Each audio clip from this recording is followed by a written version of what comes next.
திருச்செந்தூர் சுப்பிரமணிய சுவாமி கோவில் கடல் சுமார் 100 அடி உள்வாங்கி காணப்படுகிறது.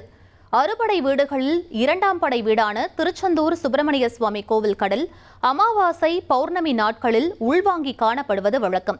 இந்நிலையில் நேற்று பௌர்ணமி என்பதால் கோவில் கடலானது சுமார் 100 அடி உள்வாங்கி காணப்பட்டது.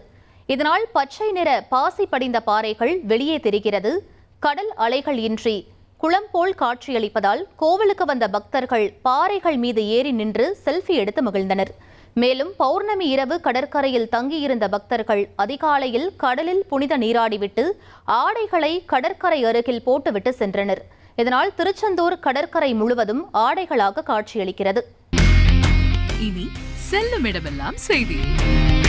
தந்தி டிவியின் வாட்ஸ்அப் சேனலை ஃபாலோ பண்ணினா செல்ல இருக்கும் இடமெல்லாம் செய்தி. இதோ QR கோட் இப்பவே ஸ்கேன் பண்ணுங்க, ஃபாலோ பண்ணுங்க.